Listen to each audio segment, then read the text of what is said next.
Bonjour et bienvenue dans votre émission Le Monde confiné. Cette semaine, nous partons en direction de la Russie, de l'Afghanistan, du Gabon et de l'Allemagne.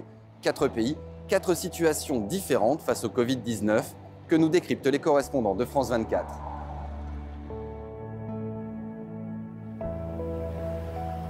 Nous sommes devant l'Assemblée nationale. En France, le déconfinement a été voté, la vie reprend peu à peu.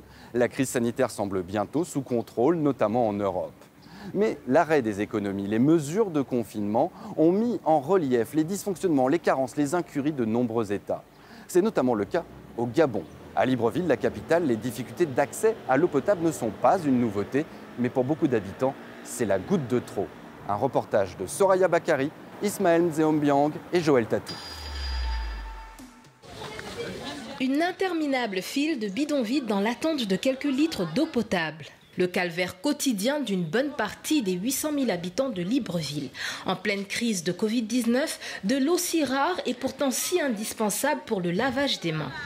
On ne peut pas nous demander de rester dans les maisons sans travailler. On nous demande de laver les mains constamment. On ne nous a pas distribué aussi ni des gels alcooliques, ni aussi l'eau pour laver les mains. Donc la santé va passer par nous. Ici, chaque jour, l'arrivée très attendue du camion-citerne chargé d'approvisionner une ville dont le confinement vient juste d'être assoupli. Pour tenter de stopper la propagation du virus, l'État organise cette distribution gratuite d'eau. De l'eau rationnée car il n'y en a pas assez. Ils exigent 3 bidons, donc 60 litres par ménage. C'est pas suffisant, 60 litres. Qu'est-ce qu'on fait avec 60 litres? L'eau n'arrive pas dans les maisons. Il faut aller puiser. Il y a des fontaines publiques un peu plus bas et une seule qui n'a que 2 robinets pour toute une cité.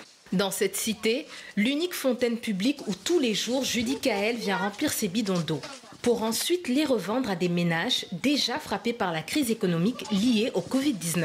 Le bidon, quand je fais comme ça, là, c'est 250. Je quitte de chez moi à 10 h pour essayer de commencer à ravitailler les gens l'eau. Et je peux terminer à 18 h et quelques, puisqu'il y a le confinement. Il faut respecter l'heure. Et pour ceux qui n'ont pas assez d'argent comme Alexandre, le ravitaillement vire au casse-tête. Il n'y a plus rien à la maison. Je suis obligé maintenant de descendre un crédit. En fauteuil roulant, il va lui-même remplir ses bouteilles, de quoi tenir à peine quelques jours. Donc voilà comment est-ce que nous, on se débrouille, on se bat pour avoir cette eau.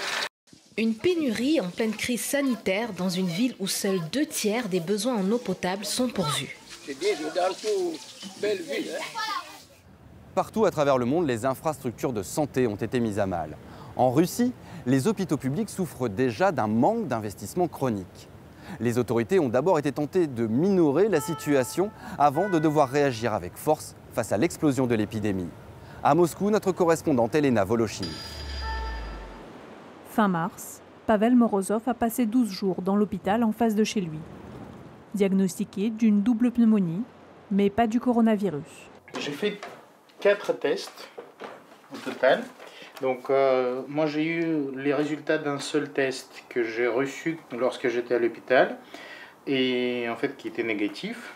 À sa sortie, Pavel a lui-même fait un test payant qui s'est avéré positif. Mais il n'est donc pas entré dans la statistique officielle des cas de Covid-19 en Russie. Et à l'hôpital, il a été traité comme un patient ordinaire. On était 4 dans la chambre. Lui, son lit était le plus proche du mien. Donc il a eu des symptômes de pneumonie. Il est rentré chez lui dans une région. Et une semaine plus tard, il y a sa mère qui est entrée à l'hôpital avec une pneumonie. Des tests peu fiables, mais aussi des problèmes pour isoler les patients dans les dizaines d'hôpitaux moscovites réquisitionnés mais pas conçus pour traiter les maladies infectieuses. Nous avons réussi à joindre par Skype un infirmier bénévole qui travaille dans l'un d'entre eux. Наш корпус – это одна большая красная зараженная грязная зона. Нам выдают 1 костюм на сутки, но, соответственно, так как у нас шлюзов нет, чтобы выйти покурить, люди проходят в костюмах через подвал, в котором люди переодеваются. Face à l'urgence, les autorités moscovites construisent cet hôpital de 800 lits.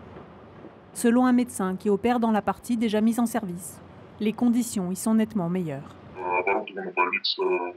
Очень хорошо, то есть я никогда не видел, чтобы в обычном дневном отделении были кроватные мониторы. Cela sera-t-il suffisant pour endiguer la pandémie dans la capitale russe? Même si elle reste rassurante, Les autorités s'inquiètent de sa courbe exponentielle. Pour certains États, cette crise sanitaire est une épreuve qui s'ajoute à beaucoup d'autres. L'Afghanistan, déjà dévasté après 4 décennies de guerre, doit faire face au coronavirus avec les faibles moyens à sa disposition. Un reportage de Sonia Ghezali. La cour de cet hôpital public est déserte, comme ses couloirs. Il y a quelques semaines encore, l'établissement accueillait chaque jour des centaines de patients. Mais la plupart des services sont fermés depuis que 10 soignants ont été dépistés positifs au coronavirus.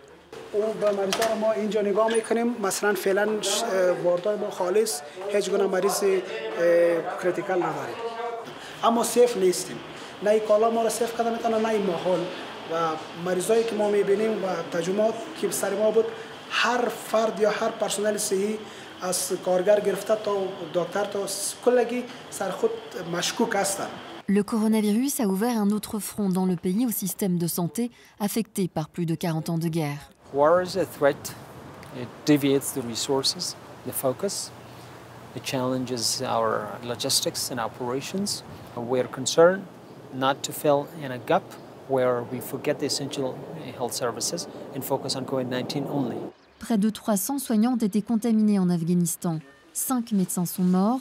Dans cette unité de soins intensifs, le personnel soignant est très inquiet. Selon une récente étude, un tiers des Kaboulis pourraient être contaminés. In the coming days, we might face a mass cases in Afghanistan, in Kabul, because the numbers are increasing day by day. We are equipped, but not well equipped, because we are facing the shortage of the tests. We are waiting for the help of the foreign countries, for the help of the WHO. Le pic de la pandémie est attendu pour la mi-mai. Selon les autorités afghanes, 25 millions de personnes pourraient être contaminées par le virus, soit plus de 70% de la population. Aux États-Unis, depuis le début de la crise, ce sont plus de 30 millions d'Américains qui se sont inscrits au chômage. Un chiffre impressionnant, mais en deçà de la réalité, dans ce pays où de nombreux Américains ne bénéficient pas des aides sociales. Sous la pression économique de plus en plus forte, de nombreux États ont décidé de lever ou d'alléger les mesures de confinement. En Caroline du Nord, les manifestations se sont multipliées depuis 3 semaines pour demander le retour au travail. Des propos recueillis par Fanny Allard. We've got to open this country up. The economic devastation is affecting millions and killing God knows how many. People at high-risk groups, if they should stay home, they should stay home, but the other people should have the choice to work. I have nothing coming in, no income, no customers, nothing. It's hurting too much. This is worse than the disease is right now. En Allemagne, le déconfinement a déjà démarré, notamment grâce à la capacité du pays à tester massivement sa population. De 300 à 500 000 tests par semaine, c'est 5 fois plus qu'en France. Une prouesse qui n'aurait pu être possible sans la mobilisation des petites et des moyennes entreprises qui ont su, dès le début de la crise, recentrer leur production. Un reportage à Berlin de nos correspondants Anne Maillet et Sébastien Millard. Un centre de dépistage improvisé au pied d'une entreprise pharmaceutique à Rostock. Henrik Laser n'a pas de symptômes ni de cas de contamination au Covid-19 dans son entourage, mais il veut en avoir le cœur net et le test est gratuit. Je le mets là-dedans, c'est ça? Oui, c'est tout bon, merci. C'est un test super facile à faire. J'ai pris rendez-vous en ligne en quelques minutes. Cette entreprise cotée au Nasdaq est spécialisée dans le diagnostic précoce des maladies orphelines. Mais depuis le mois de février, 20 personnes sont dédiées au dépistage du coronavirus. Tout est numérisé avant d'être emmené au laboratoire pour analyse. C'est notamment grâce à l'effort collectif de ces laboratoires privés que l'Allemagne est en pointe dans le dépistage. À elle seule, cette entreprise a effectué plus de 7000 tests à Rostock, 50 000 dans tout le pays. On teste le personnel des hôpitaux, des maisons de retraite, les pompiers, mais aussi les employés de supermarchés. Tester et encore tester, une obsession pour le patron. Début avril, il a lancé un appel aux entreprises allemandes pour qu'elles reconvertissent leur ligne de production dans la lutte contre le coronavirus. 500 ont répondu à l'appel.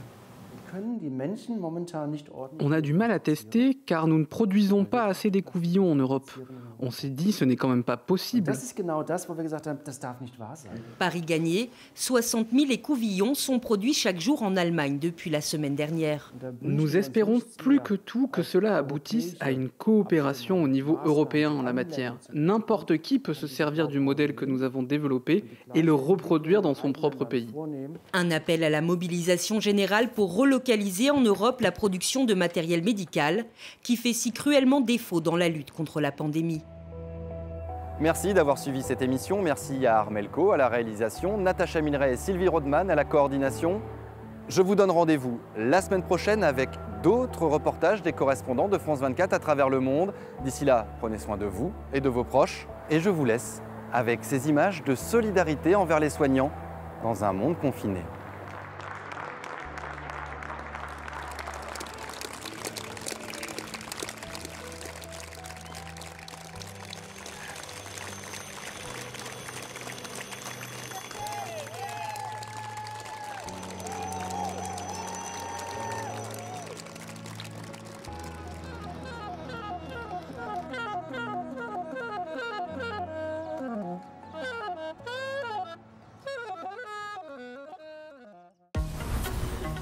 C'était le signe d'une crise. D'un côté de la chaîne, des paysans qui détruisent leurs récoltes invendues, la mort dans l'âme.